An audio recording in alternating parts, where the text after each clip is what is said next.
young black men are killing each other too much and hating each other too much. Because technically women have penises. Pause. Niggas who like to give you a black eye, bitch. Psh. They had breeding farms. Do you know what that is? Do you know what a breeding farm is? A breeding farm is where you have... I'm still alive.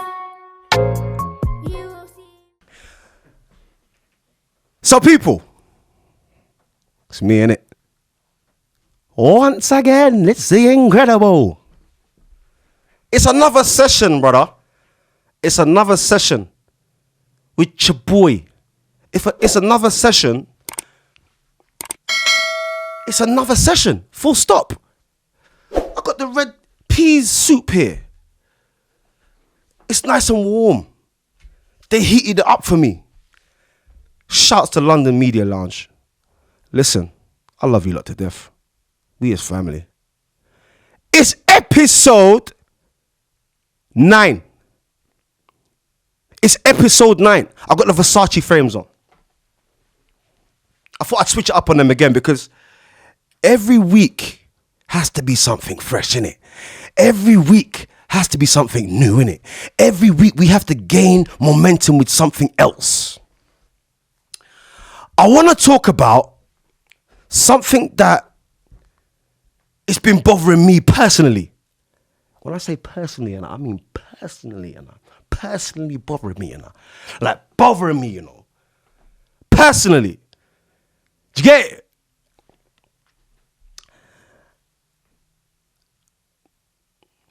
Young black men are killing each other too much and hating each other too much. And no one's talking about what's the cause of it. Let's talk about that today. Sorry, I got itchy back because I had to go and have something done because I'm getting a tattoo. You get me? I'm getting a big tattoo. I'm getting a few of them.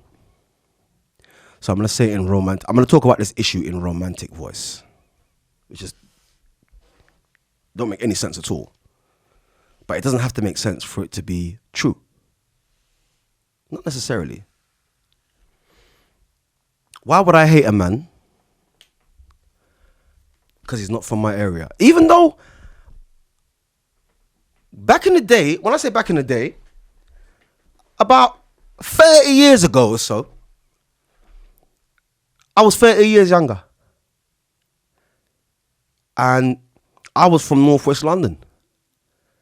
And I wasn't one of those, because back in the day, it was a different, all right. Let me break this down for the man them that's early to mid to late 20s. You niggas need to understand something, yeah? You see your pops? Your pops was probably a frontline man. You see your pops, you probably got into scraps for Bridge and got into scraps for man from Zart, man from Bridge, man from Clapham, man from Grove, man from Wembley, man from... I just need to ask you, man, one thing. Because I'm saying, where are the bosses? Don't you realise that they got all the bosses locked up in jail or locked up in the fucking bookies? Don't you, man? Are you not locked? Okay. How can you not see that? How can you not see that? I want to say this, yeah? There's bosses in every ends. Or there's bosses from every end now that's older, my age, I'm getting older. You lot need to talk to these youngsters. Because half of you niggas started this shit. And now your kids are in danger. Even though you think you're too bad to get touched. Because what it is, you see the badness thing. You see the stand up and screw face and that's from Stonebridge and Harlesden and places like Brixton and all the Jamaican areas. That's a Jamaican attitude. You get what I'm saying? So a lot of the man them from back in the day when they was younger started these fucking beefs, started these gangs, started this shit happening in their own communities and that. And have just fucked off to go and do what they want to do now. Just left it. They might have a few connections here and there in the ends. It's a terrible thing that's happening. You got man getting shot in their face, blood. When I heard what happened to Smalls, shout out to Smalls' family. Busy. And I say busy because I don't rep her ends. I do not, let me just get something clear here. I don't represent bricks and mortar that my enslaver put me in as my ends. So you, man, need to get out of this fuckeries, you know. This fuckeries. Now you got the gal on it. You got a gal trying to act like man. You got 16-year-old young girls calling man bruv. Don't call me bruv. You're meant to be a lady. But you know what? I can't blame them, you know, because they're in the environment where if you're not talking like that and going in like that, which is basically going in like a Jamaican when you're not, if you don't have, if you're in the middle of that kind of surroundings and that kind of area, you've got to act like something like that to survive. I get that. But at some point, you've got to step out of that. At some point, you ever say to yourself, I can't keep living like this. Let me give you an example. Trayvon Martin, young black American boy, was shot by George Zimmerman. Was it George Zimmerman? Something Zimmerman, a Jew. Not like there's anything wrong with Jews. This is not about me picking and pointing my finger. What I'm saying is this young man was shot multiple times because he wore a hoodie and had a fucking packet of Skittles in his pocket and went to pull it out of his hand. Or was shooting the Skittles packet like a gun. Like nobody's ever been young before and ever played guns and soldiers. Got you, daddy. It's something that males tend to do more when they're younger. Females, when they're younger, tend to play with dolls and Barbie. They just released a Barbie movie, for fucking crying out loud. A Barbie movie? Are you fucking kidding me? Hey, Hollywood, what, are you lot running out of fucking storylines or something? You don't need to get to telling these stories about our history, fam. They got you lot watching a Barbie movie.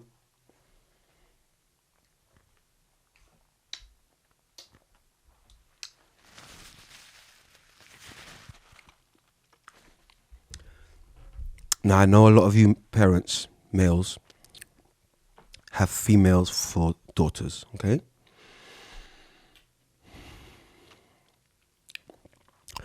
But I'm not trying to see any of you, man, at the cinema with the Barbie movie. Okay? If you're a man and you take your daughter, who's 6 years old, to see the Barbie movie with just you and your daughter, unaccompanied by the mother or an auntie or a sister or something. The fucking Barbie movie. You couldn't have made the Willie Lynch movie. Because we're in the age of awakening. People are waking up. You couldn't have made the Willie Lynch movie. You couldn't have made the Akhenaten movie. No? And perhaps use black characters this time. You couldn't have made the Imhotep movie, a story of Imhotep, one of the world's first genius. Let me say that one more time. The world's first genius. His name is Imhotep. He's a black African pharaoh from ancient Egypt. The first brain surgeon. And the first this. And now he sounds like he's being racist. You're not allowed to love your race, Q. You're not allowed, because you're not a race. You're a human. Was Trayvon Martin a fucking human when Zimmerman shot him? Was George Floyd treated like a human? Do you know he was there for 8 minutes? I've probably been on the air for 3 minutes or 4 minutes. How you put your knee in someone's neck for 8 minutes and don't have the humane spirit in you and the inkling to say, maybe I might be choking him. Let me let my knee up. Because my man's like, I can't breathe. I can't breathe. In handcuffs. I ain't trying to start no shit. I'm just telling it how it is. And there's a gang of people out there and critics in my DMs, in my comments, and shit on YouTube and that, and Instagram, and my Facebook, and TikTok, and whatever other fucking imprisonment disciplinaries out there for us to fucking throw our lives and spirits into, chatting shit. Oh, you're too black, you're too Afrocentric. Well, the Queen died, right? And all over England and London, they got like British flags everywhere. Isn't that being proud to be British? So I can't be proud to be African? I can't be proud of our achievements? This racism shit has to stop. And racism among younger people has to really definitely be dealt with. I was living in Enfield for a long time, which is close to Essex in the UK, right? And I remember one time, I'm lying on my bed and I'm smoking the fattest spliff. I heard a white girl walk past my window and say, cussing her friend saying, because her friend saying to her, fucking hell, you got a black girl's bum. You got a black girl's bum, you have? I've never seen a white woman become this enraged just by the very suggestion that she had something black attached to her. I've never ever seen that. She was like, fuck you! I ain't got a fucking black girl's bum, fuck off! And there were some N-words in there, but I ain't even gonna go there. There's something I want to ask all racist white people. Then I'm going to ask all the racist black people who are racist to their own race. Then I'm going to ask all the racist Asian people a question. Then I'll ask all the racist Turkish people. Do you know what I've always wondered? What is the ish? All right. You see the word Jewish? I'll go back to that racism question in a minute. But you see the word Jewish here? The word Jewish. I know I chop and change, but it's my fucking podcast. The word Jewish. Jewish. Is there not a suggestion in that word, in that name rather, that you're just kind of something and you're not really it? You're not really that thing. Like, for example, English. English. So, British. It's like they're trying to say in the word, because the racism's in the behavior, not in the speech. All the time.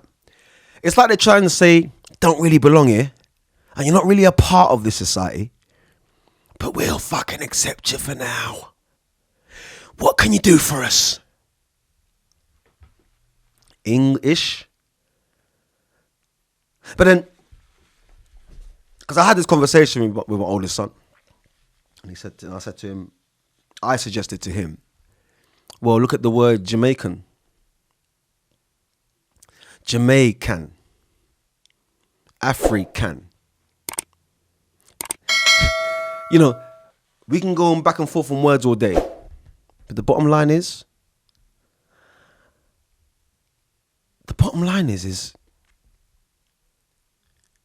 if you're Jewish, does that mean that you're only a part Jew?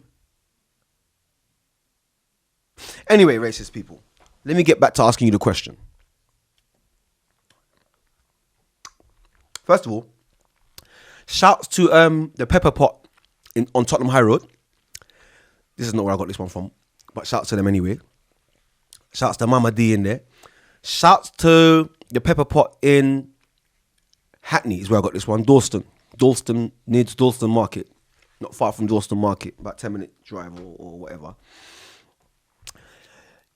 They are on, I think they're on Dalston Lane. You'll always see a queue outside their shop. Let me tell you something from now. They have got the fucking best fucking Jamaican food anywhere in England.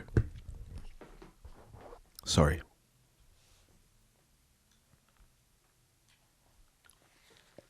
Ladies, let me just say, you cook your man's favorite dish to this standard,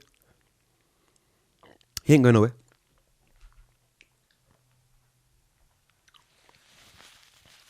Sorry, they have to hear me slapping away. I'm sorry. Racists, I have a question for you. So I'll start with the white people that are racist. Not all the white people that are racist. Okay? Why are you racist? What have black people done to you? In our history, in African history, what did we do to you? Why you have this feeling for us? We're in the 21st century. I still go into shops, big dirty. I work in and out of all supermarkets in England. And the staff, every day I go there, I've been there for years. Every day I go in, they still ask me for ID. You know the ones they're like, like some of them will just say, go through, bro. I know who you are. You've been coming in for fucking years. I know your first and second name. You're wearing a fucking name badge. You're covered in the uniform. You're driving a marked vehicle with the company logo on it. So if you were a thief, you're a fucking bold one. To dress in a whole uniform, which is high-vis colours, and drive their vehicle, and their equipment has their name on it. Just to rob what? What, the safe in Tesco's? In your local Tesco's? What, so 100 bands? 80 bands maybe for the day? Not even that. 20, 30 bands. There's man working in Tesco's making 30 bands. So those types of subtle types of racism. I'll even ask you, Mr. Asian, Mr. Indian, how dare you show any black person any type of racism? Because you are black. I don't get why everywhere black people go, there's some kind of hatred or some kind of mockery going on, aimed at Africans. I just don't understand that. I've never understood why this is black, this thing's black, but they don't hate this. By classification, my skin is black. So I'm called a black bastard. I'm called a nigger. If I'm with a white woman and I love her and we are married and have children and we have a family, she's a nigger lover. They will literally, back in the day, they will call you a nigger lover. Even now. They probably think it now, not say it out loud. This is why I miss Trump. Pause.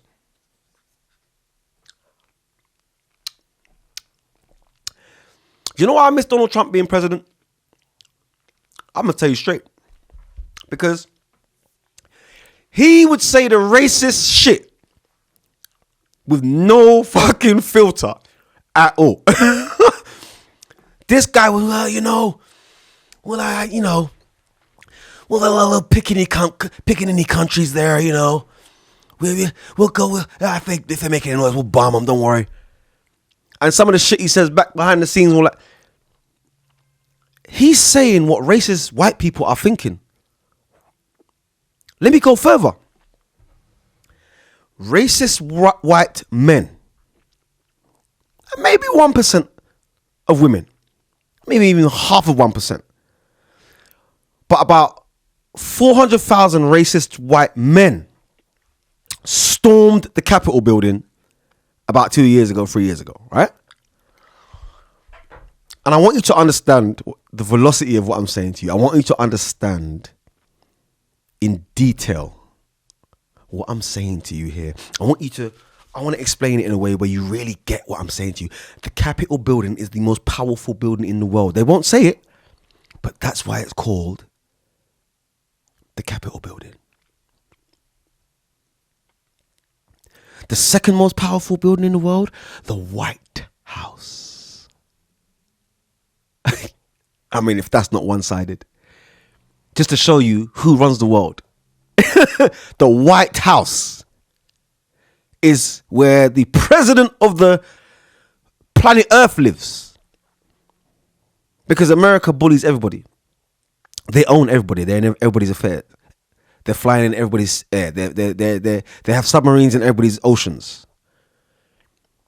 And if the FBI want to come for me, they can come for me. But I don't think I'm not on their radar. I'm about that big. I'm minute for now. But I think the biggest racist people are the people who design systems and make laws of racism. For example, let me make a law that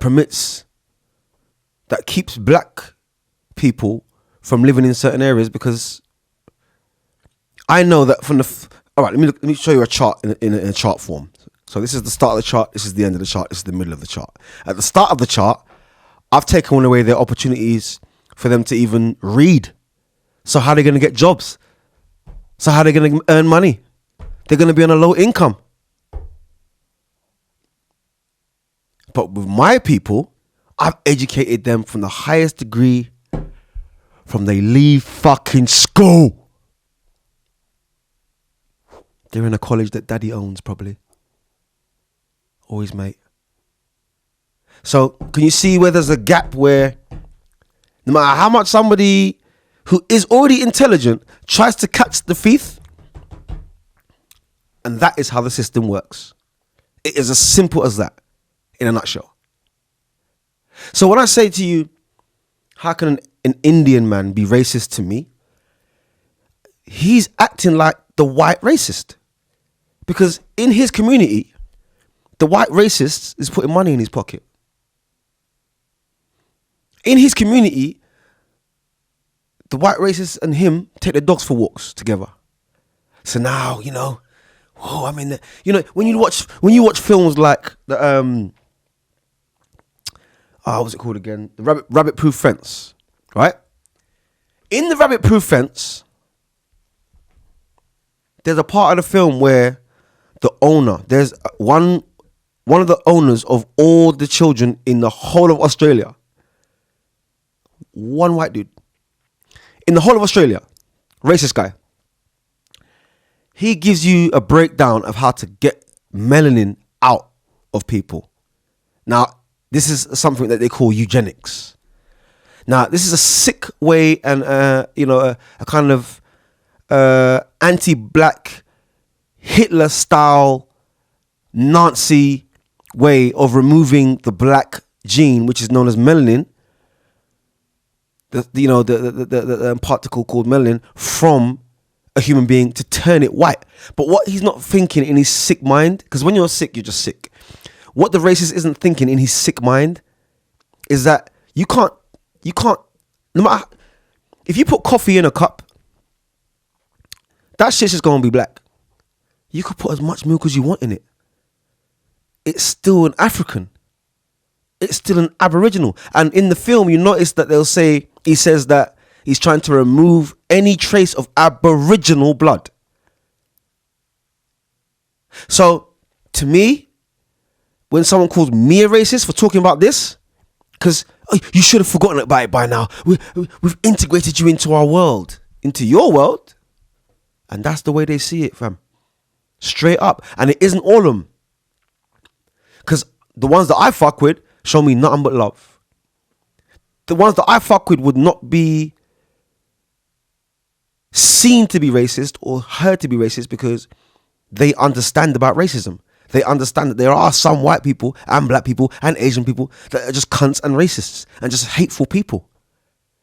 So I fuck with them heavy. I'm here because of one of them. Sitting right here saying these words to you lot. So I know that not all white people are racist. I know that not all Asian people are racist. I know that not all Korean and Chinese people are racist. Even though they were beating us up for coronavirus in China and in Japan and in Seoul and in Korea and in Taiwan. I know a gang of niggas who's got Korean bitches for baby mothers. And their children are beautiful. I know a gang of white people who got Chinese and Korean and Vietnamese baby mothers. So, by me saying these words, I'm disgracing the racist, because you're really hating. How can you hate someone's pigmentation to the point where you make cartoons with something called a gollywog? The last name being Wog. So obviously in the 50s, 60s and 70s, as I've been educated on from my parents, you were known as a Wog or a Nignog, which is short for Wog, which is short for Gollywog. Now, if you don't know what I'm talking about, all you got to do is go onto Google and put in Gollywog on Jam Jar lid. It was on a Jam Jar lid for about 30 years. They only changed that the other day. Then when you pulled down Colston's statue the other day, which we can and can't talk about, because I just refuse to talk. Not because I don't want to talk about it, but number one, it's old.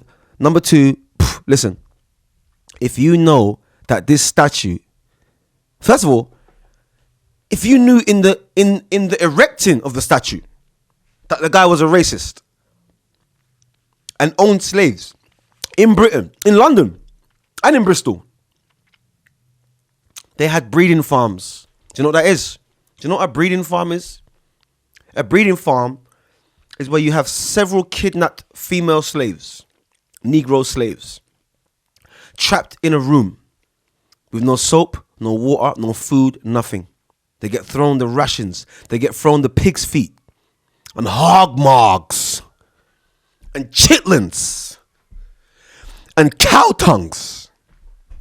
All that shit they would just throw to us when they were done.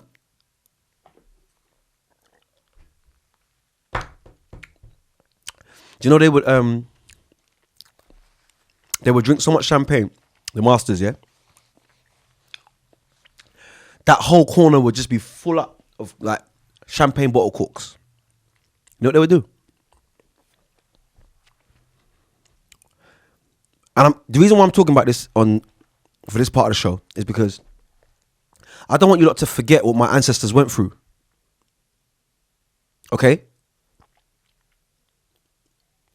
Black people have had the most traumatic experience on this earth from white people than any other people on the earth.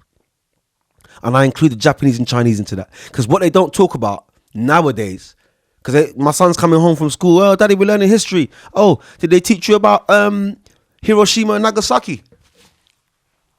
Mr. Chinese boy? Mrs. Lang? Or Mr. Wong? Did they teach you about Nagasaki and Hiroshima? If they didn't, here goes a history lesson. Many years ago, in the 50s or 60s or something like that, the Chinese weren't fucking with the Americans. Yeah? So the Americans tried to invade Vietnam so they could fuck with the Chinese from Vietnam. But the Vietnamese stuck with the Chinese and fought back the Americans. So the Americans did. To be fair, the war lasted about 6 or 7 years, maybe 8 years. That's a long time. That's almost a decade of war. But Truman, an American corporal named Truman, go and Google it. They even got the Truman Show movie. But that's another subject. American corporal named Truman gave the Chinese man 5 minutes. 5 minutes. He said, if you don't surrender in 5 more minutes, by the time I phone you again, you already know, I'm wiping you out. You know what Truman did? He gave him about 2 minutes. You can go onto YouTube and watch the footage of the real bomb dropping, my brothers and sisters, and my conscious community. You can go and watch it.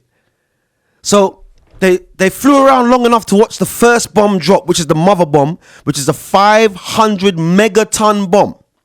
That's bigger than this building. Almost. Or roughly the same size. Or bigger than this room, or roughly the same size as this room. A 500 megaton bomb. You know what they called it? No. Because I was going to say they called it the Tsar. Because the Tsar bomb, which is spelled Tzar or Tsar, the Tsar nuclear bomb is so big, it'll probably reach up to space, the cloud. It is about 4 million times more powerful than Hiroshima. So you see, when they dropped Hiroshima, the people looked around at this big cloud and this big light and their eyeballs burnt in the sockets. Children, mothers, disabled old women and men, burned alive and incinerated. But that wasn't enough for the Americans. Oh no! They were determined to make their point as the gods of the earth. So you know what they did? They circled. They spun the block. They spun the block and went and got another bomb, which is a smaller bomb, 250 megaton or 200 megaton or tons, and dropped that on Nagasaki the same fucking day, the same hour. 2 nuclear bombs in one day. But you hate Africans and you want to beat us up and kick us out of shops because we brought Corona to you? Are you crazy? Where the fuck is the black factory where we make this shit? Can someone show me? Where is the African-owned building where we're putting shit together in a laboratory and dispensing it into the world? Can someone show me where that is, please? Or are we just that dirty as 3/5 human in the American Constitution? Because they don't see black people to this day. They still haven't changed it. They haven't changed that to this day. So they still see you as 3/5 human. 3/5 human means you are closer to a monkey than a human. So if we want to enslave you, shut the fuck up, nigga. If we want to put you somewhere to live with decrepit living conditions and decrepit school conditions and education conditions and community, you can't say fuck all to me because you're not even human. Pause.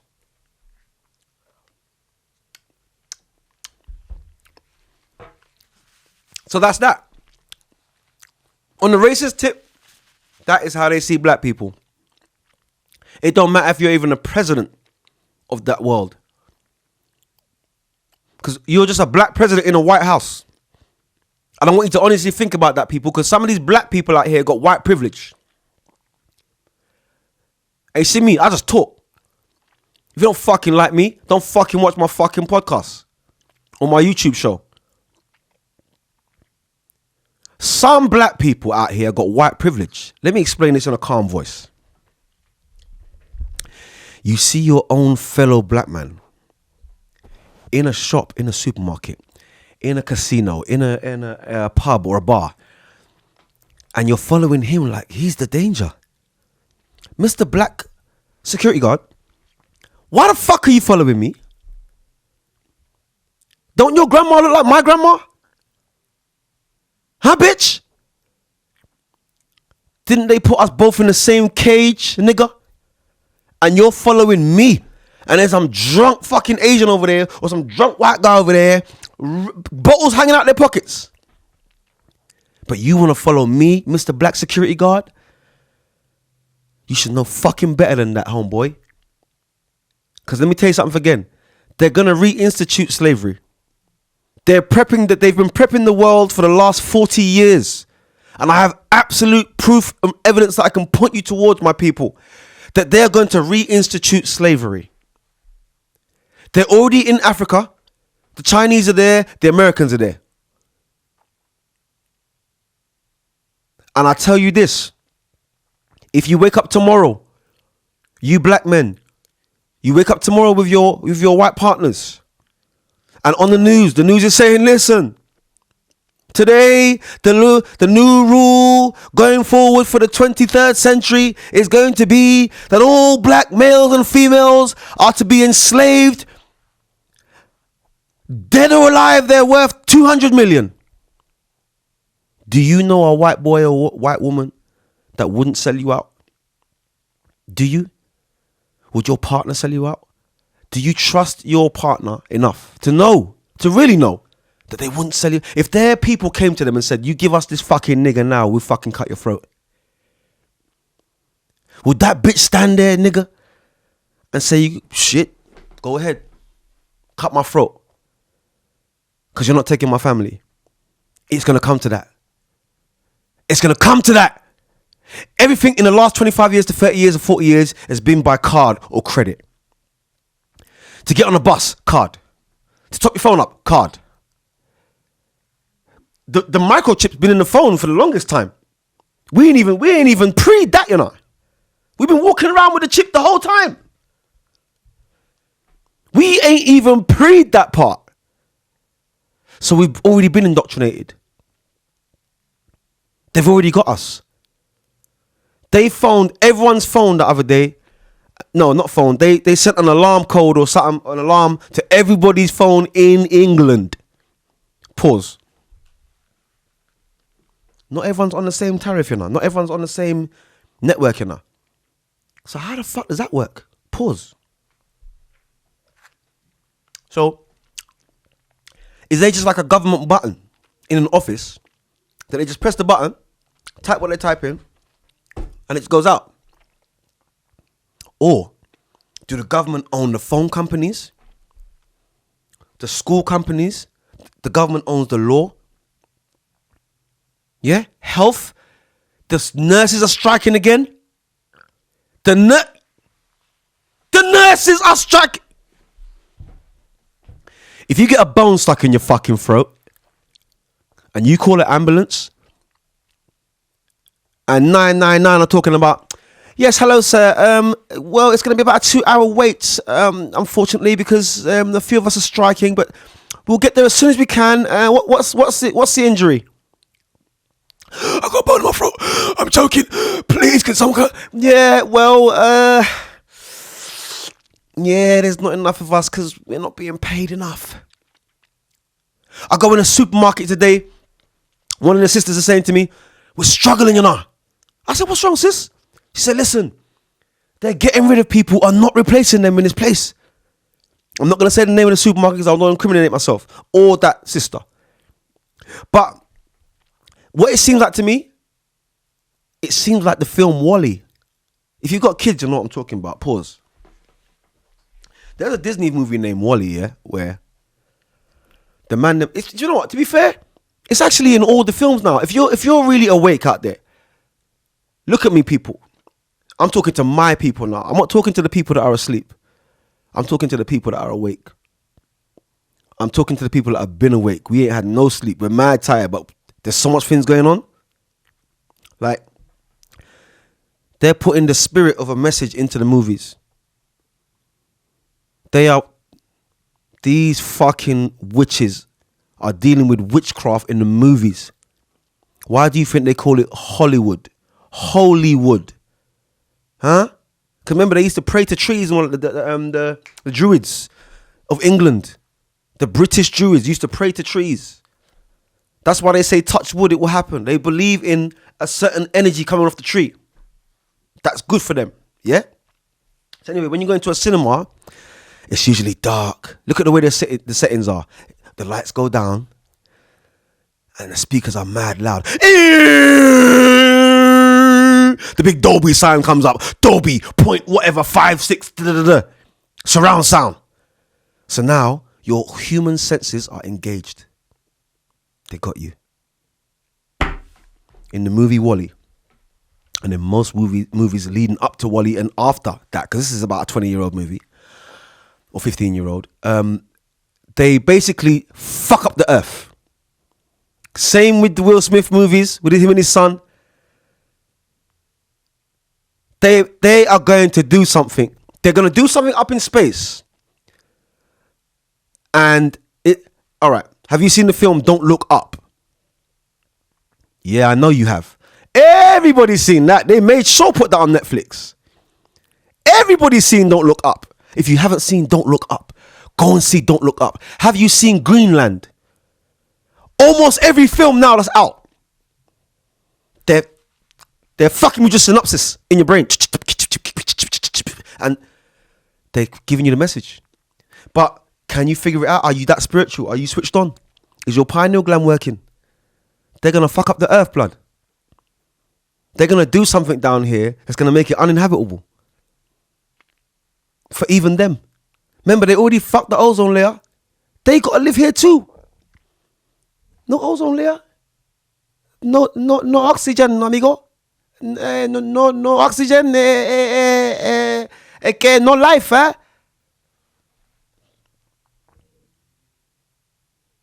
That can't work, eh? I like life.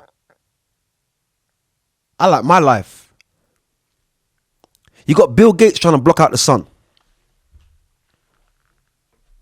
Isn't Bill Gates the founder of the Pfizer? Ain't he the main funder of the Pfizer jab? How many of you dumbass niggas got the jab? I'll say that again slowly. How many of you not even my grandma, my old Jamaican grandma didn't even get the jab. She said, which jab? What? Even if it dead.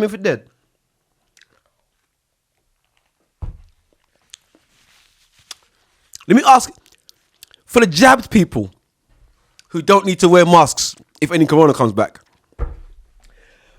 do you feel better? Because most of the people I spoke to that got the jab, they had adverse effects. It made them feel worse. They got the sweats and all kind of shit. A lot of people, nothing really happened to, but you can still get a cold. Ain't the main reason for you taking the jab is so that you never get coronavirus, which is a flu virus. So they pushed you into a corner by your throat to get this jab to protect yourself and everyone else. Cut to a year or so, 3-4 years later, it's unheard of. It's unheard of. Yeah, but you know what? I've got loads and loads of questions. People are flinging me questions today. Shouts to the sister that I met earlier on in Dawston in the Pepper Pot. Lovely lady. Hold on a second. I'm just on the podcast now. Send me your name so I can give you a shout on the podcast, Queen. Yeah, okay. Don't forget mutton soup is on Monday. So people, if you want the best soup, Jamaican soup, Pepper Pot, hands down, on Dawston Lane, hands down. And that cheap. I swear it's about £4 for the large one, or £5. Meanwhile, my local Caribbean, I ain't gonna say where, but them man are looking £2 for a little peanut punch. Sainsbury's are fucking doing them for 80p. They even got their own brand. Black people, we really got to stop doing this to each other. I know we're trying to survive, but we can't keep seeing each other as the enemy like this. We can't keep seeing each other as a hustle. We just can't do it. Okay, so I'm on the podcast now. So people, get your questions to me.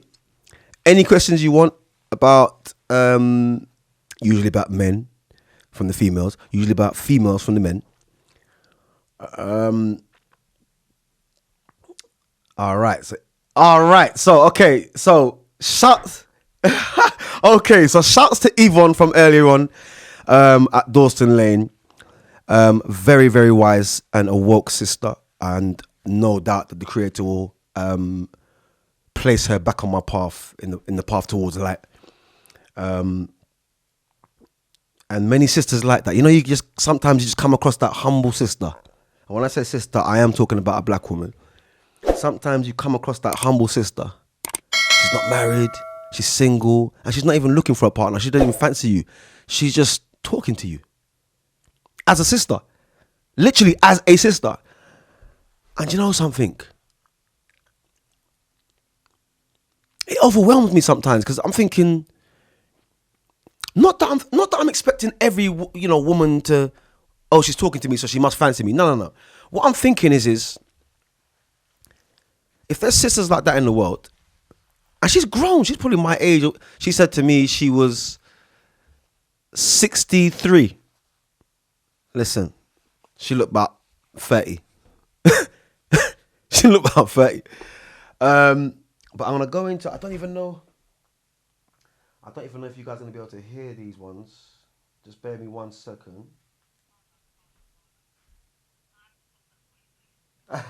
All right, so I'm getting loads and loads of voice notes. They're just sending them now. People are just finishing work. I'm not sure what day is you're viewing this video now, but I usually record on Friday evenings. So people are just typing in now and sending in voice notes and whatever. But okay, let's switch it up. Married men, are you happy? Are you married to the love of your life? Or are you married because it's just that time to get married? Married women, you love him? Or are you just married because I was married now? I had the ring. Bless you too, Sister Yvonne. Bless you too, Sister Yvonne. I want you to hear this while I record Yvonne's voice note. I'm going to say it into the podcast. Bless you, Sister Yvonne. Sister Yvonne says, bless you, Q. You made me really feel really nice. Hopefully we meet again soon. Absolutely, sis. Absolutely not. You know what? I want to bring you to one of my talks, one of my live talks with the kids as well. You'd love that. And I know that you're going to be seeing this again in about a week or so. So you already know. Shouts to Yvonne. Shouts to Nosh. Love you to death. Shouts to whoever. Like I said, I was going to go down the marriage road and I'm all over the place. But let me slow things down a bit, all right? If you don't like me, you just don't like me. But you know what? I'm not bothered. Because, Donny, I like me. You know, like that. People say if you like yourself, you're vain. Oh, he's a Leo, he's vain. Yeah, I'm a Leo. And yeah, I'm a little bit vain. But who the fuck is going to love me like me? Huh? Who's going to love you like you? Who can define you but you? What, someone else, as Nipsey says? I ain't going to make a next person define me. I ain't going to make what I went through define me. Just because you have a nightmare, does that mean you stop dreaming? Just because you buck your toe, does that mean you stop walking? Just because you bang your head getting in the car, you stop driving because of that? No. Keep on keeping on. Keep on keeping on. Don't you dare give up. Don't you dare give up. You come all this way to let it go now? Oh, because because you ain't got the right views. Okay. Oh, because people ain't showing you love. Oh, okay. Fuck them. Fuck them. Not everyone's going to love you. Not everybody is going to love you. You cannot expect everyone to love you. If you come up with them, Benny the Butcher said, if you're getting money and you don't share it with them, they'll get jealous.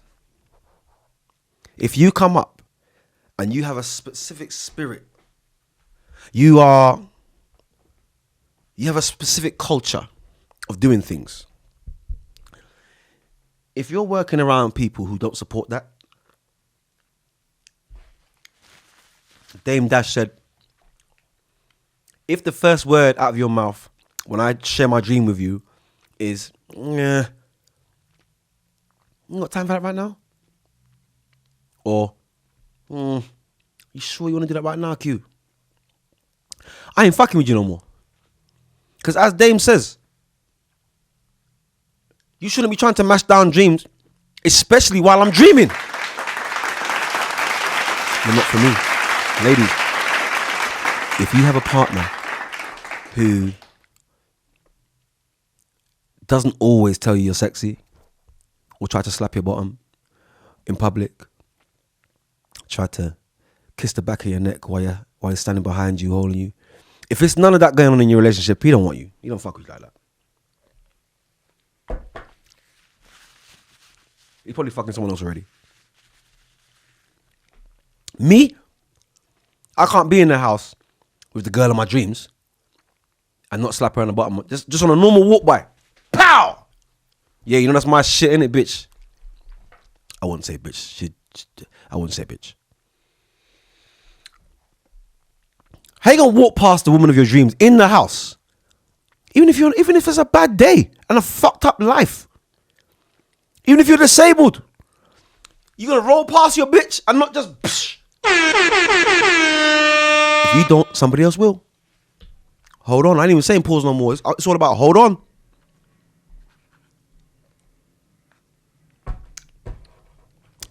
If you don't smack that bitch on the ass walking past, another nigga will.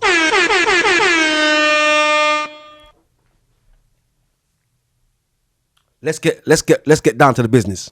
Let's talk about sex. Ladies, I already know. Yeah? If the sex game is crack, you coming back. Let me say that one more time. If the sex game is crack, not crap, crack as in crack cocaine, fire, piff, 10-10, her ass is coming back. You could cheat on the bitch, she'll come back. She might not stay with you. And she might not even fuck with you after that. She might not even fuck with you like that. But she'll give you some pussy though. You know why? You gave her the best fucking cock she's ever had in her fucking life. And you made her come in a way. Not that you made her come. Because she can come by herself. She knows where her own spot is. Most women do. Some don't, but most women do. You made her come in a way. She left the earth, bruv. Pause. You make that woman come so fucking hard that she's dribbling and talking in tongues. Now, once she's come and you're still working, innit? Oh, it's a pussy. Oh my God. Oh shit. Oh, fuck me. Yeah. If you get that result from your work. All right. I'm sorry, Cat Williams. I'm going to have to teeth it from you. If your bitch don't make monkey noises, she don't fuck with you. You ain't penetrating nothing and shit. If she don't sound like a fucking chimpanzee, then you ain't doing nothing, bruv. Not for you, man, just pound away. Yeah. They like it slow. They like it slow. Remember what H-Town said? They don't want no fast go. Yeah. Yeah. Humping ain't gonna make it, no. They like it slow. They like this shit. Doom, doom. Like it slow. Put that shit in her. She ain't going nowhere. I promise. If you get her to the level of, oh shit, fuck me, you get that shit. But now, guys, I have to warn you. This comes with a warning label. If you make your bitch come that hard and she is in love with you as well, might have kids with you, but she's in love with you and you've made her bust her nut that hard, now the bitch is psychically locked to your ass.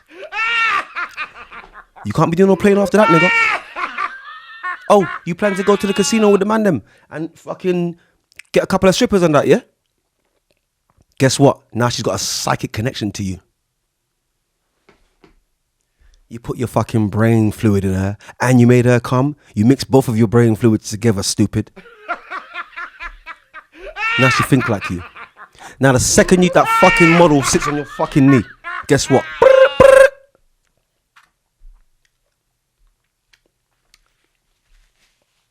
Cut to the scene of her pulling up at the casino. Because she knew where you were at. Cut to that scene. You know, like that? Like, listen. Good dick turns girls crazy. Good dick turns good girls crazy. Pause. That's a fact. That's a fact. You ever had a bitch sing to you while you're fucking her? I ain't saying no names. This is like a 30-year-old story, but I'm gonna tell it. I was seeing this girl. I ain't gonna say where. I ain't gonna say when. I ain't gonna say who. I ain't gonna say what area. I'm just gonna say she was light skinned. She was pretty. And I knew her through a friend who would then become my other girl, and then we were done. But anyway, so she blessed me with the thing, yeah? Watch out now. So I get there. Let me tell you something. I had a couple peanut punches before I went, ate a hard food, bun two mega spliff. What was I beating them day there? I beat a dragon stout. Them day the dragon stout was like a Maggie. It used to be dragon, so don't get it twisted, you little young man. Don't understand. Say dragon was the first one that man used to lick before we got to check the gallon. Bless you. See, by the time I pull up at the yard, I all went home to have a sleep and everything. Man was fueled, you know. See, by the time I went round there, it was just going to be straight pipe in the door. In the door. Once you open the door, there was just no talking. And back in the day, you know, you'd have the music playing in the background already. The incense is already lit. The bitch sprayed the house with her perfume. You know what I mean? She's got her best knickers on. Bro, we got going at it. Listen. The tune at the time was, it's by a group called SWV. And the tune was called, You're the One for Me. You're the one. So I'm in it. And I'm working. Young man Q, you know. Bear that in mind. Let me lift the Versace's up for this one. Young man Q. Bear that in mind. So, man, I work. Listen. The girl starts singing while me I walk it, dog. Yeah? And I was so shocked that I just didn't stop. Like, it never happened. Like, if you ain't had a bitch sing to you while you're fucking her, you ain't shit. If you ain't from the old school, and a gal ain't sung to you while you're walking her, you ain't done nothing, blood.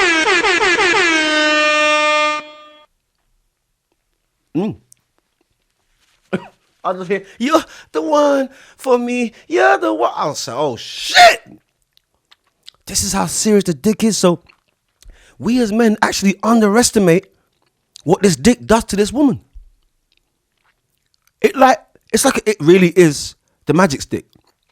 Because if you use it right, like nowadays, like we're starting to some men are starting to wake up now.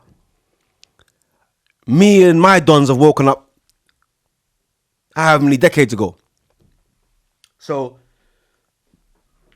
certain tricks of the trade now that man I just discovered. Like there's a dude on I don't know if you guys have seen this. He's on Instagram, and he's literally showing men how to doggy style their girl. And he's like got a pillow there, and he's giving the actions, and he's like, yeah, you gotta take your time, and you gotta move it. Nigga, we already knew that. Only niggas that can't keep bitches didn't know that. The aim of the game is trying to make her come at the end of the day. I'm trying to make you have an orgasm, and I'm trying to make you fall in love with me, and I'm trying to make me be the leader of your world. I'm trying to be the only nigga in you, bitch. I'm trying to be the only dick in you, bitch. Yeah. Oh, you had a bad day at work? Well, call me. You don't need no fucking male friend. Let's get to this male friend shit. I'm a male friend to somebody. To several females. But let's just get to the fine print of the male friend game. Because to be fair, female friends, as Add2 says, the rapper Add2, female friends are just girls you ain't fucked yet. But I don't see it like that. Because I don't have multiple friends that started out as, I want to fuck you, man. Yeah. But then I didn't get nowhere and she kind of just friends only. Nah. We started as sister and brother. So that's what we are, sister and brother. I couldn't see that person as a fuck because it would make me feel sick. That's like incest. But it depends on the type of friends she's got. You got some females with some flirtatious male friends. Now, if he's the type of male friend to be slapping her on the butt and she likes it, that's out the park for me. That's out the ballpark. That's out the park. That's the ball out the park for me. If she's got a male friend who is always holding her from the front and grabbing her and lifting her off the ground and she's wrapping her body around his, what the fuck? If you niggas allow your female to do that, you man are some waste man. And she'll deal with you like a waste man. You can't make these females get away with too much. But at the same time, you can't be a bitch ass nigga and try and stop them from getting away with anything. You can't stop a woman from living. You can't stop her from shopping, going out with her friends. Definitely can't stop her from talking. Spending your money. You can't stop that shit. If it's your woman, you cannot stop that shit. Depending on the circumstance. Some man, you know one thing I don't understand? I don't understand man that bust nuts in their BM's face, knowing that your kids kiss that face. Literally. Pause. I don't understand that. I don't understand man that are BMing up a gal, and I mean BMing up a gal, baby mothering up a gal, that like man have batteried on that, and he's batteried, like he's been in the threesome with the girl, but he's been the one that bust a nut in it. And now what, is wifey now? That's bae? That's your bae. So you pick the nastiest chick in the community to mother your children. People, let me tell you something about nasty bitches, yeah? Females and males in the community know she's nasty, okay? And they know all her stories. And they're just watching you with her like, look at this dickhead with this dirty girl. Don't he know like what she was like back in the day? Because, all right, if she was nasty back in the day, can she be seen to be decent now? You want my honest opinion on that? My honest answer? No. You can't go from being a ratchet hoe that every man sleeps with to being Mrs. Primp and Proper wife material. No, you can't do that. Because your pussy's baggy. That's the first thing. You got baggy crotches. And the reason it's baggy is because you've had so much cock in it. So no, you can't turn that woman who stands on the corner as basically a prostitute. All right, let's draw the line on prostitute. Is she a prostitute if she takes money? No. Is she a prostitute after sex for taking money? Like, is she, like, for example, they do their thing, whatever. She calls in for sex, they have sex, and okay, here's my question. Oh, good. All right, I'll stop it there. Yeah, I'll play the questions in a second. But is she a prostitute for sleeping with this gentleman unprotected for gain? For example, I'm giving you some pussy. She wants, not like saying, like, all right, let me give you an example. Let me give you a better example. They have sex, the couple have sex. They're not a couple, they just have sex. And then they go out to the club that night and she wants a £150 bottle of champagne. Is the man obligated to get it for her because he busts a nut in her? If he, compared to, say, straight after sex, yeah, it's 150 quid. It's 2 bands. Go and get yourself something nice. Because some of these dirty guys nowadays don't see nothing wrong with that. I see something wrong with that. That devalues you. That honestly devalues you. There's no value in that. Okay? And women, you can't make the mistake of thinking that just because you look a certain way and you've earned financial gain from it, that it doesn't devaluate you. Because a man doesn't want a used packet of fucking chewing gum. I'm not going to see a packet of fucking chocolate on the floor that's already opened and stepped on, has been in the sun and people have pissed on it and shat on it and think, yeah. Sorry, if I'm not going to go into a supermarket, for example, and see a bottle of drink that I want to already on the floor, spill out, open, it's all over the floor, the bottle's partially broken, there's glass in it. Why would I want that? Why would I pay for that?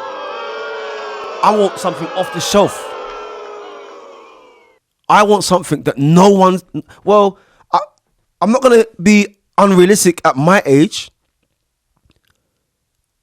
You know, if someone's my age and are looking for a woman, you can't be unrealistic. You got to be realistic. In that category, she's going to definitely have kids, probably multiple kids, and maybe multiple baby fathers, and maybe she's going to have life experience before you that you might not be able to feel that going into that relationship. You might want to go, you know... The reason why men, ladies, listen, the reason why men who cheat pick younger females to cheat with, usually, is because he's living out his fantasy. And it's usually married men. That's why I started the show by saying married men who cheat. The biggest percentage of cheaters in males are married males. And you can Google that. And the reason is because some women, from them get married to the man, they're not getting no pussy. They come home tired from work and don't want to give the man the crutches. Give the man the pussy. It's not just your pussy, ladies. It's our pussy too. This is a shared lease. It's not just your pussy. So if I want some pussy, I shouldn't have to. This is a lease. And we are in a contract. The contract says you'll give me each when I need it, so, and feed me. But the food can wait. Just give me some pussy and the food can go over there and put the food in the microwave. I can wait till later. But fuck me now, baby. Yes, fuck me, baby. Because men have penises. Pause. And we like having a female bounce on our penis. Pause. Now, this is where the lines get blurred. Because technically women have penises. Pause. Some women's clitorises are huge. I ain't seen all women's clitorises. I'm just saying I know this from biology. A woman can have a bulbous, if it becomes infected, if it's hurt, if she hits it the wrong way, it can swell up. She can have a bulbous clitoris. Now, for those who don't know where the clitoris is, as a man, you should know. But if you don't know where the clitoris is, let's just say this is up here is where right here, or inside, right up in there. Yeah? Let's talk about the guys who say they don't eat pussy. Guys, you're only saying that because you're embarrassed. Let's be real here. With a lot of these modern women, if you ain't eating no pussy, you ain't getting no pussy. This is a fact. Pause. And it's the same with the man then. Pause. What? You don't suck dick? You're not gonna lick my dick, bitch? What planet are you from? How the fuck did you get here? How did you get to my planet? You know, on this planet they suck dick, right? Not all women suck dick. I get it. And you don't have to suck a penis. If you think it's disgusting and you have your morals and respect, that's fine. That's fine. But don't expect him to buy you them new Jordans, though. Because sucking dick is very persuasive, ladies. Ladies, if you are good at sucking dick, don't stop. Do you know how much opportunity and good things come out of sucking dick? To all the women who suck good dick in the world, you fucking make the world a better place, you do. And speaking for all the niggas who like getting their dick sucked and smoking weed while they get their dick sucked, let me just tell you, from the bottom of my being, you are truly beautiful people. You really are. And I say to most of the dick-sucking public of the UK, especially to the females with big, thick lips. Ladies, I advise you to use your lips more while you suck dick and don't rush, you know? There is a use for two hands, but if you can one-hand it, shit, bitch. If you can no-hand it, if you can no-hand a hard dick, your car insurance is paid. Them new Jordans, I'll get you two. That's how any man will think. What? And you're cupping balls too? You're sucking dick and cupping some balls? I'm not doing it too rough? Oh shit. Real niggas love you. Ladies, if you're having an argument with your man, I'm not even sure who's said this on what comedy sketch, but if you're having an argument with your man, he comes in the door, he's pissed off from work, right? People been just fucking hassling him all day and whatever, right?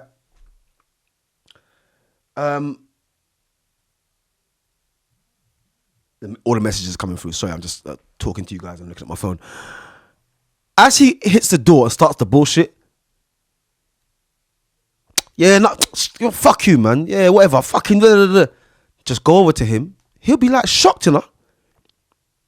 He'll be musty balls or not, ladies. You have to be able to put up with a little bit of tiny 1% must every now and again. But he's just come from work. His work ain't too hectic, so he's not that musty. He's pissed.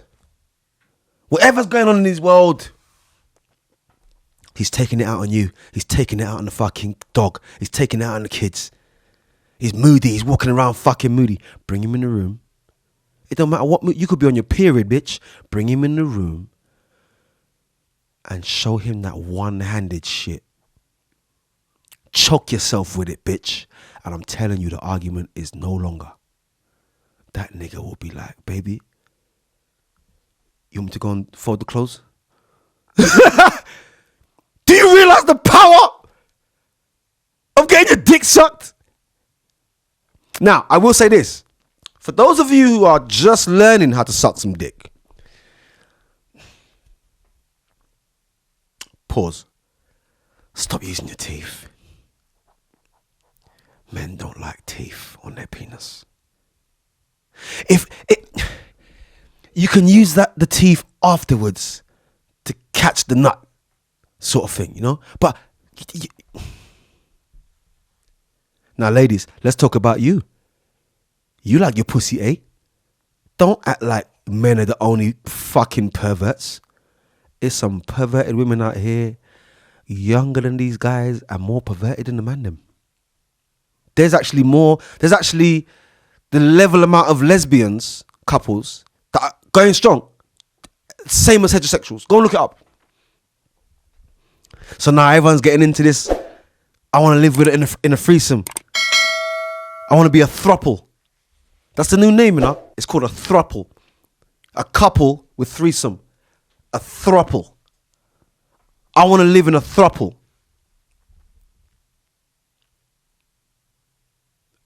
I was offered that about 9-10 years ago. Turn it down point blank. Because I'm greedy.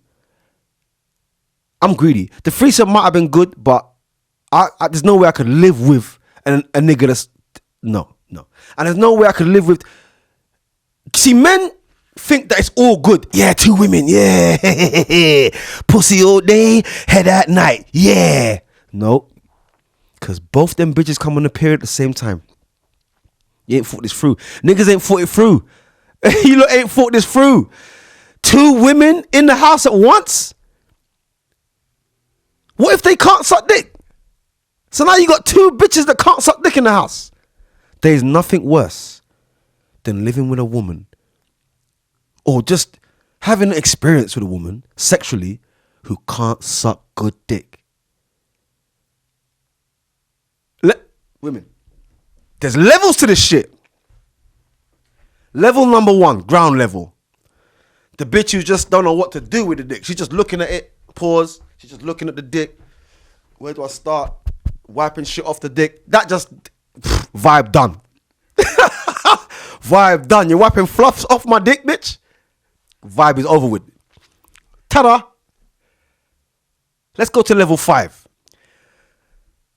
Now, level 5, we're just going straight into the hardcore. Because all real niggas know that when, this is before the things even started.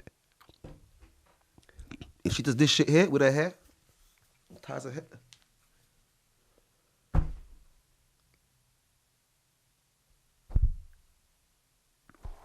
Man, them. You ever had head so good you almost cried? and I don't want the man to lie, you know. Yeah? I don't want the man to lie, you know. You ever had head that was so good that the bitch almost made you cry? Yeah. You ever had head that was so good your bottom lip start going numb? What the fuck is that? You ever had a head so good that make your toes curl? Shit, boy. Experiences. But like I said, ladies, we know you like getting that shit too. We know that shit. Legs wide, all of that. The girl them love it. Now, it's the same for the man them. There's levels to the shit with the man them. And I'm sure there's ladies out there. Let me go. You know what? Let me see what noise is being made out here. So I've got Mermaid on the line. I got Tricks on the line. All right. So Nosh has a question. Just bear with me, people. Let me see.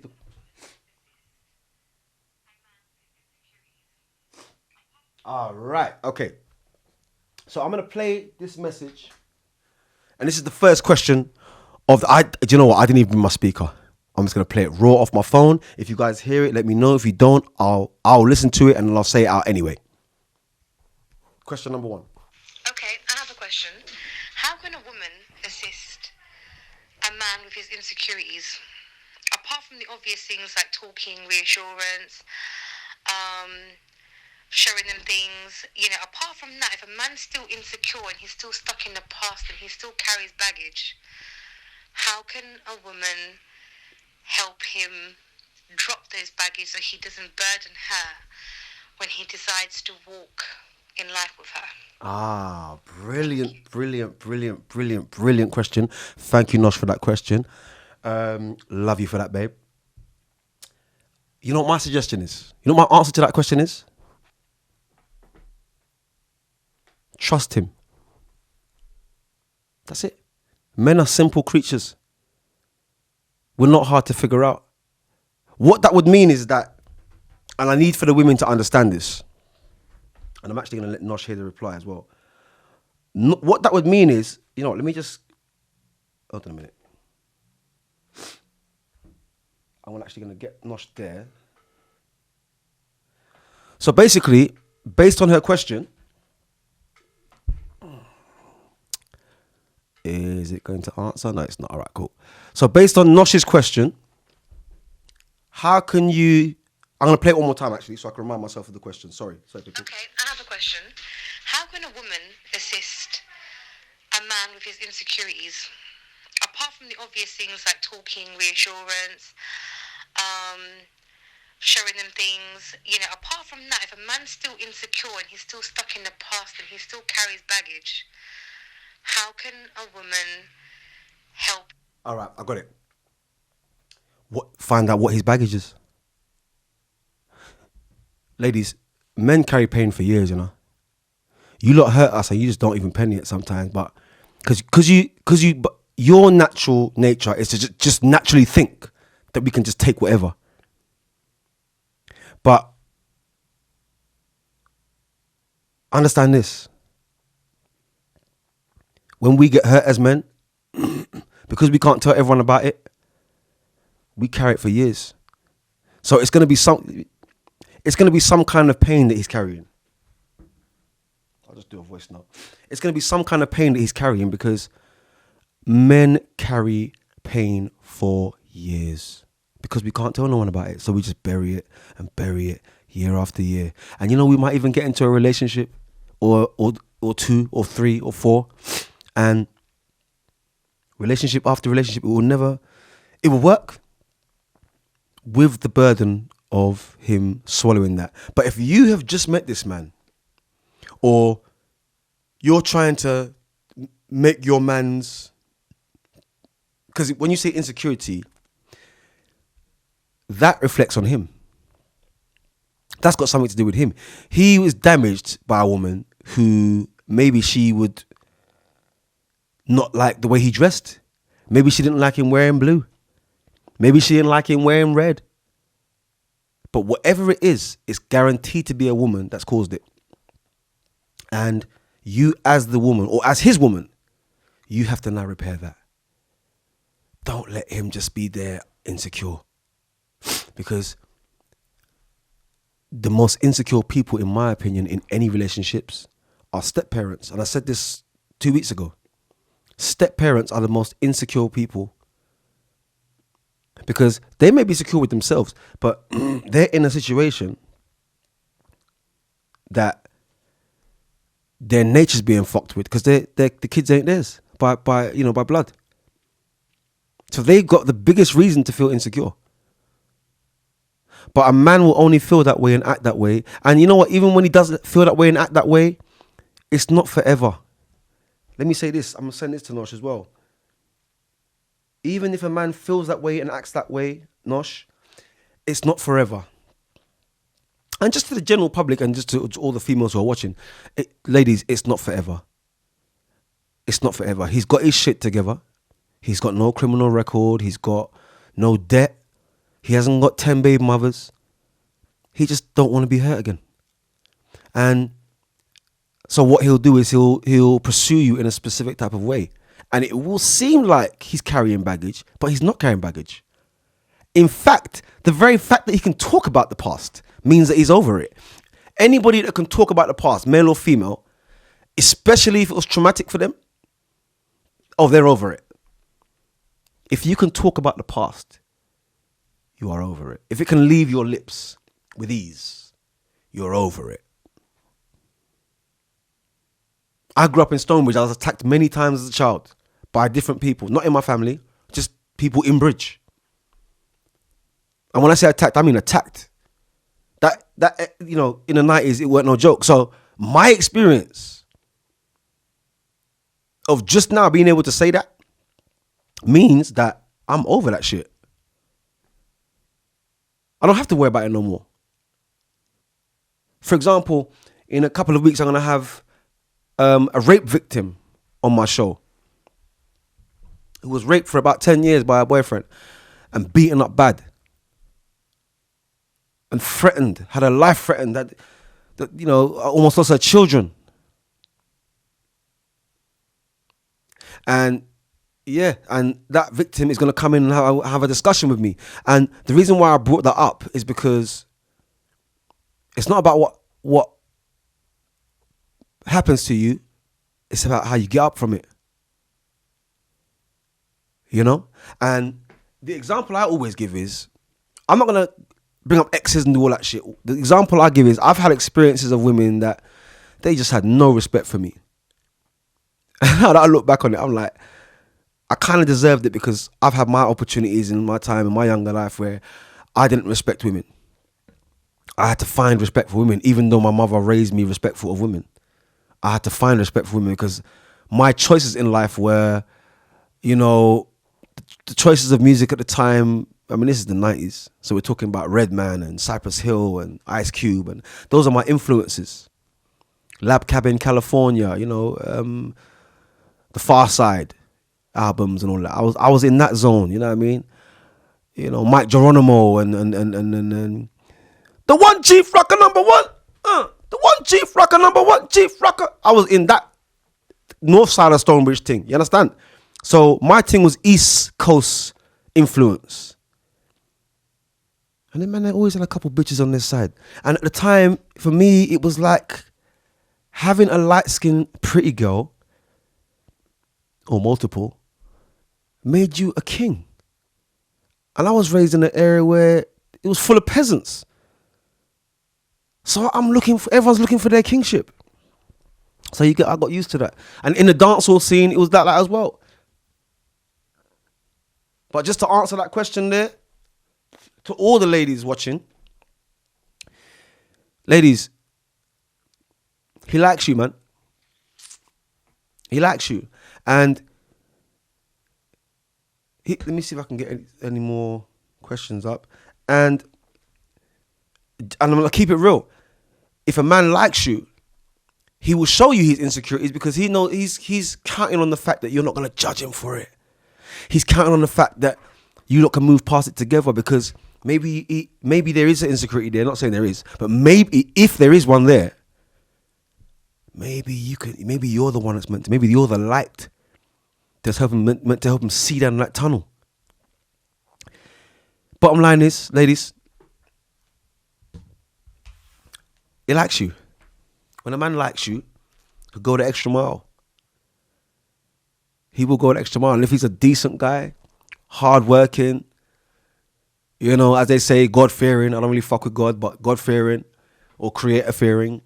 Family-orientated, clean, punctual, precise, quick thinker, problem solver. Listen, ladies, there is not even 4 men like that statistically out here now. There's not even 1 in 4 men that's like that nowadays. There's not even 1 in 100 men that's like that nowadays. So if you find a really pure, genuine, good dude, ladies, I am telling you on this show live, right? Don't fuck about with him. Give him a chance. Don't pressure him. Don't pressure yourself about him. Let him evolve with you because you don't know what you've met and you don't realize how your life's about to change. You may not realize. If you're around people, if you've got uncles or cousins or brothers like me who will tell you,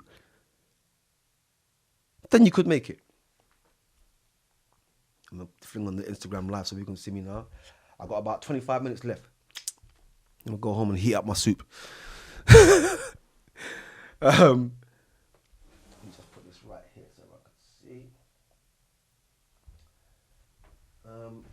Bear with me, people. Sorry, I'm just on a rabbit one today. Because to be fair, yeah, long story. Anyway, but yeah, if you like him, go for him. And guys, if you like her, go for her. There should never be a reason why you can't go for what you want. There should never be a reason for distress in what you want. You have to go for what you want. Don't chase something. Don't fall in love with a lesson. Did you hear what I just said? I'm just going to just standardly video this one. I'll make this into a quote later on or a TikTok or something. Don't fall in love with your lessons. I repeat, do not fall in love with a lesson. They're only meant to be there to teach you something. You're not meant to fall in love with them. You're really not. Stop falling in love with your lessons. Okay? I mean that. There are too many of you out here falling in love with your lessons. Let me give you an example. You meet a woman or you meet a man and the fucker's nothing but trouble from when you meet them. I mean, they're nothing but fucking trouble. And you can see that they're trouble. You can feel that they're trouble. You know that they're trouble, but you're like, I still want to fuck them though. I just want to see her cum face. I just want to take her to that restaurant. I want to see her feet in those shoes. And 5 years have passed. So you wasted 5 years on a lesson? You really ain't learned nothing then. Because you haven't even learned that the bitch was a lesson. Girls, ladies, I'm saying the same to you. You fucked this nigga knowing that he was a lesson. You knew in your heart it weren't real. You fucked him based on the fact of some ego shit. But you didn't even realize it was a lesson. Take your lesson and go on now. You can't fall for a lesson. You can't make a life with a lesson. A lot of these people you're sleeping with are lessons. They're not meant to be with you on your journey. They won't. That's why your feelings are hurt. And they haven't called you because they're only a lesson. They know they're a lesson to you. The creator knows they're a lesson to you, but you don't know. You're unaware. So now you're in your feelings. Oh, he ain't called me. Oh, she ain't called me. Because it's a fucking lesson. Now on to the next one. You know what Jay-Z said? Jehovah? Huh? On to the next one. On to the next. On to the next one. On to the next. What does Swizzy say?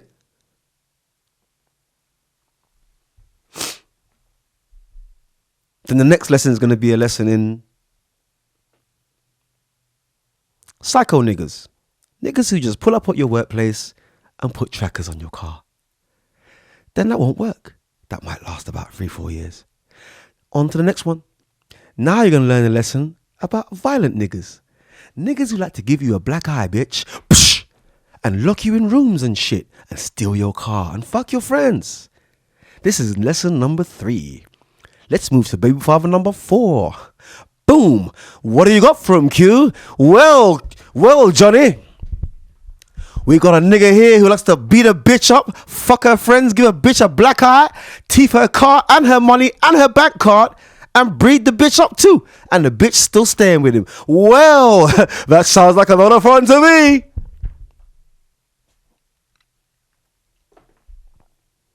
Let's cut to these niggas.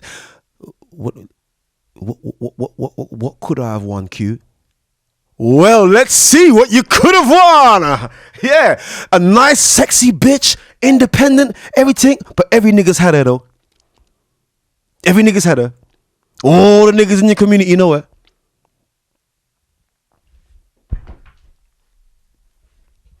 Guys, we've got to stop falling for hoes, you know. Let me just tell you what hoes do before I get up out of here, go smoke some weed, yeah? You see like them hoes that walk down the street like they're fucking, like they're trotting, like they're a fucking stallion horse or something. They're literally trotting as they walk. And like they're trying to make their body move in a certain way so that everybody who's driving past can see it. You got these new hoes, these no's, new and hoes together. You got these new hoes that stand up at the bus stop with their ass facing the street, standing like a stripper. You got these new hoes who got gym uniform on and gym clothes and they ain't even going to the gym. They're going to McDonald's and back to their yard, but they want to see how many men they can attract and who's going to look at them first. Yeah. They didn't. You think these gal are leaving their house dressed like that in the morning or afternoon without checking themselves in the mirror? And don't act like you ain't never catch a bitch checking herself in the shop mirror. You know what they're on. They're looking for specific types of dudes. Now, when you see the woman who's dressed in baggy jeans, a baggy t-shirt, she's like one of them skateboard dudes, but it's a female, you know. Don't get it twisted. That'd be the baddest bitch underneath all that baggy shit. But she's past the ego, you know. So she's past how she looks, but she knows she looks good. She's looking for somebody who just wants her for her, not for her look, not for her money, not for I can make you comfortable. Not because we look good together. Or the sex is good, even though that's one of the main options there. But She's genuinely. I had a woman tell me that. I had Nosh tell me, I don't need a man, but I want a man. I've had other women say to me at work, yeah, we don't need a man, but we just want the right man. Bitch, if you needed him, then he would fucking be there. Because it's because of this I don't need a man thing. Yes, you do. Bitch, how are you having kids without a man? I don't need a man. I don't have to chase a man. Men, I'll decide who I'll pick the man I want. You're gonna be right by yourself with them 10 cats deciding that. Cause bitch, how old are you? How many more years until menopause? How much man have you had already? How beat out is your pussy? How much dick have you sucked? How much dicks have you held with them fingers that you're putting on my face, trying to rub me softly, give me fucking herpes on my cheeks? Huh? How many? You hoes act like.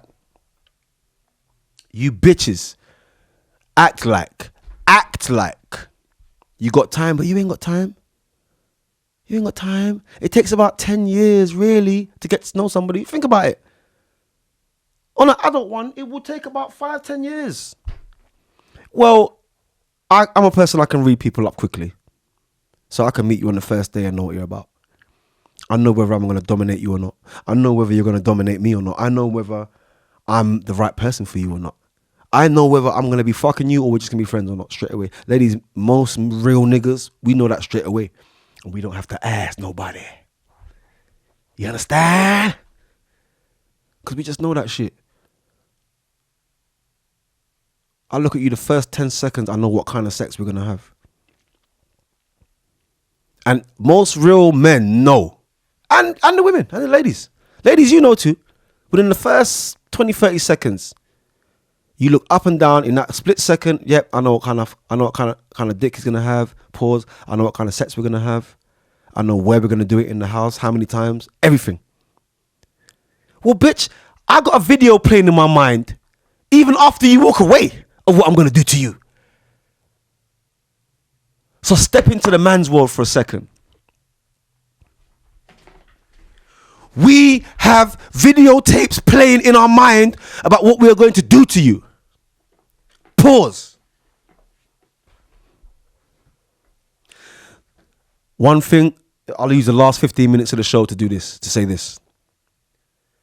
One thing, ladies, if you just meet a man, don't keep talking about your ex. And if you are, talk about him and demasculate his ass to your new man. You have to make your new man feel like a warrior. He has to feel like everything that you're doing now, you're doing it for the first time ever. So even if you haven't, bitch, act like you have. Give him every bit of stroked ego he needs. And you'll never have a more faithful man than your man. But if you keep hitting him with,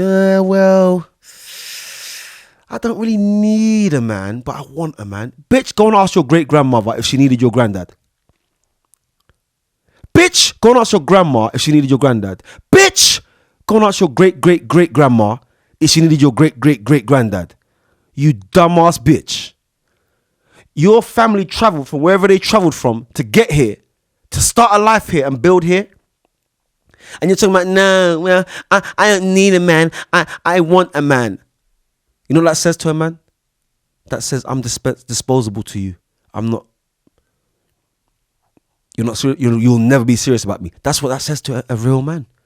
That's what that says to a fake man. And when I say fake man, I mean like a man that's not really like a man. He's not a man's man. You know, he's not burly and just, you know, his nails are dirty. You know. Both sides of the spectrum. Even in homosexual couples. Not even a homosexual man is going to want his man. Which let me just say, I'm not in support of LGBTQ, but I don't hate homosexual people because I know them. Some of them I know I work with and we're close and da-da-da. So in my experience, why should I hate that person? But anyway, even that couple, we really have to start asking ourselves questions out here. You don't need a man? Well, if your mum didn't have your dad, you wouldn't be here, dumbass. You do need a man, but you need the right man. So ladies, don't let a man hear you say you don't need a man. When he hears you say that, now he's put you in the fun category. Now he's put you in the fun basket. Oh, I'll call her when I need some pussy or something. I know. I'll store it in my phone as balls need to be licked. Because now you're just nothing to us. Do you get it? However, to the submissive women out there, I was speaking about you earlier in the show. To the submissive women out there who love sucking dick. To the submissive women out there who not only love sucking dick, but only want one man. Oh, shit. And they can cook their ass off. Oh, shit. Whoa! The bitch can cook, suck a mean dick, and she only wants me?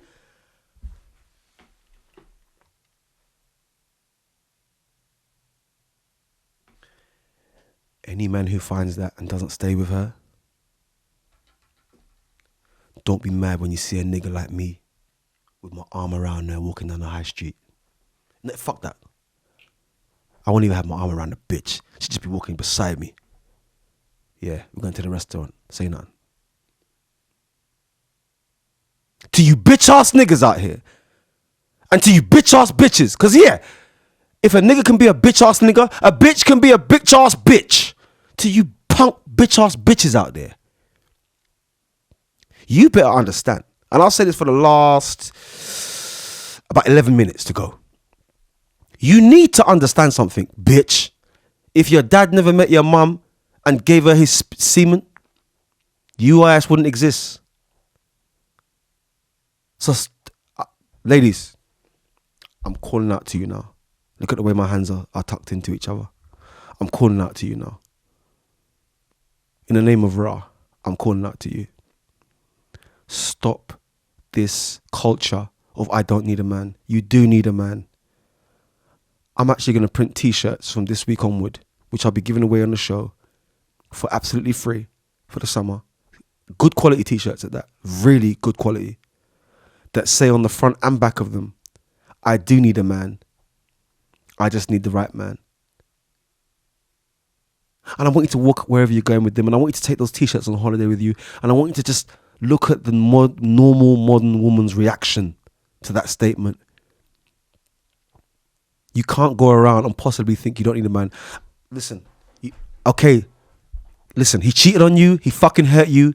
We get it. We get it.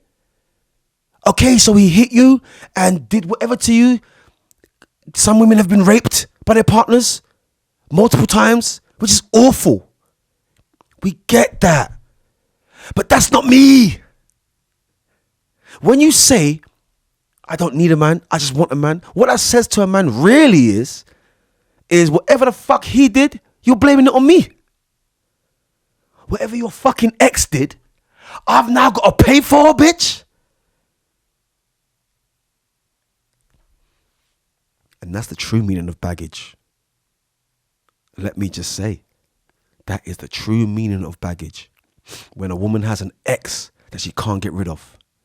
That's the true meaning of baggage. It don't matter about kids. She could have 20 kids. She could have fucked 20 men. Hey, listen, ladies, let me tell you something. Even though men say they won't fuck a woman who's had 20 men, they would fuck her. If she's outside the pub on a Saturday night after a blaster of a night, with her legs wide open, with a hole in her face, with no arms, laying by the trash, by the skip, with doodle all over her, a man will fuck her. There's a few men out here that will fuck her. So what that shows you is, ladies, don't listen to what men are chatting about. I don't eat pussy. Yes, they do. Yes, they do. Nah, what? You want me to take a woman that's got 10 bodies, blood? Yeah, they would. Yeah, they would. You know how much man is wrapped up with hoes right now in their yard? Sneaking home every day from work. Because they know somebody from the old school's going to see them, innit? Hey, what go? Yeah, you're going to wifey and that, yeah. Manners. You see what I'm saying? It's a gang of niggas out here that got married to hoes.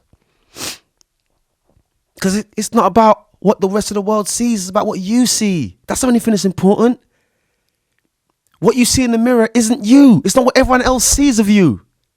It's what you're seeing. It's what your spiritual being self is making you see in the reflection, because the mirror is made of a certain crystal which is used in magic. So there are actually entities behind the mirror fucking with you. You don't really look like that, bro. That's what your entity is telling you look like, even on camera in this TV screen. But that's not what everyone else sees of me.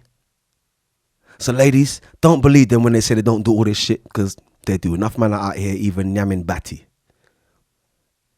and still going to work in McDonald's to serve people. Yeah, mate, here's a Big Mac meal. Oh, bruv, listen, I didn't ask for chocolate chips on me bun. You know? That type of shit. Literally. Man, them.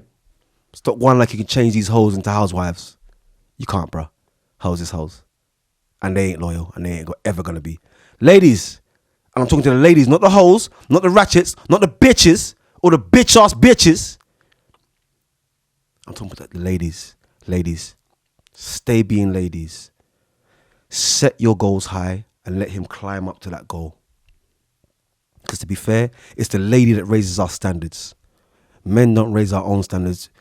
The lady, our woman, she raises our standards. The mother, the aunties, the sisters, you lot raise the man's standards. Because yeah, you can have this pussy, bro, but you got to do that and that first. Okay, let me go do that and that. She yoded him. He didn't even know he got yoded.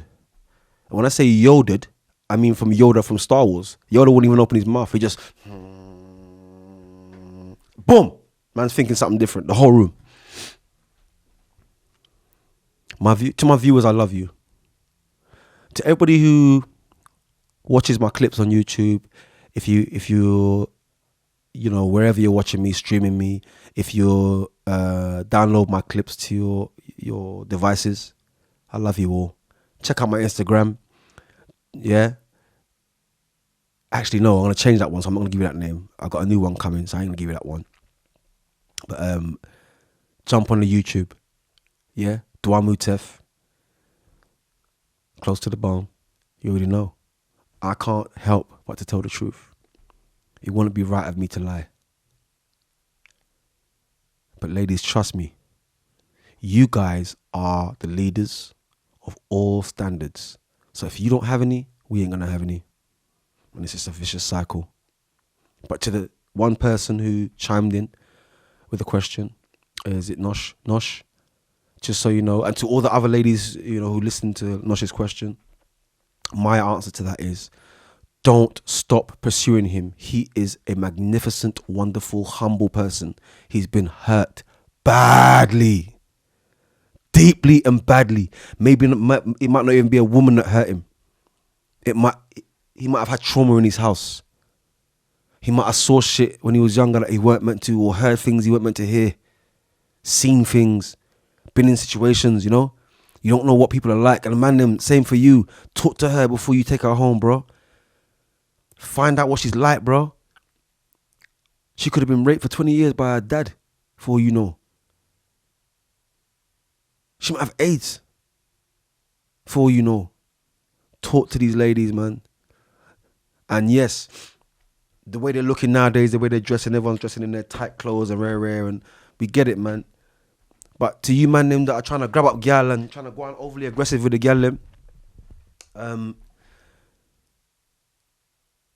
humble me out and have some faith, my brother, as Sizzler says. Drink a little juice and bonus spliff, eat some red pea soup from Pepper Pot in Dalston Lane in London, and go and wait. Can you see the more you're humble, the more chance you will get it. But don't try force and take them thing them in a respect. You understand? We don't force and take nothing. We don't support no rape. We don't support no abuse of no human beings on this show. No way. And I doubt they would do that at London Media Lounge as well. So, people, I've come to the end of my talk. It's been igniting, and it's been exciting and enlightening. Thank you, my people. Thank you for watching me talking shit. I will be back next week, and the week after that, and the week after that. I'm trying to think, should I do it every 2 weeks or every week? I don't know. Events coming up in August. Don't miss that. You got the Close to the Bone launch party. It's going to be at a club down here in Hayes. And look out for me in your local neighborhoods this coming summer, doing my talks on stage. You can't miss it. The logo ain't going to change. So you will see. You will see me. Approach me with love. That's all I got to say. Don't approach me with hate. To end the show, I say, your flaws, your FLAWES, S's, your flaws can become your ceilings. Your weaknesses can become your strengths, people. I love you all. This has been another episode of Close to the Bone Podcast UK. Check me out. Check me out. Check me out. Check me out. I'm out, people. I'm definitely gonna be here again for another exclusive one next week. So don't miss out, you know. DM me your messages as normal. You can hit me, ask me questions on YouTube, messenger thing. I'm not good with any socials, but I got a whole team of people working for me on my socials. So if you don't want to reach me, you can reach me. Yeah? Johnny Quick on the Instagram. Go jump on. You'll see who I am. You'll see where I am. Will I ever stop? No. So if you're going to hate. Because I still love you, even though you hate me. And I'm going to change history by doing this. Shouts to the fallen. I know you still see us, and you're still around us. And I say this to you. Ursima Art Ra Septepen Ra Mesu Murray Armon of the 19th dynasty. And I say unto you, peace, love, and chatting.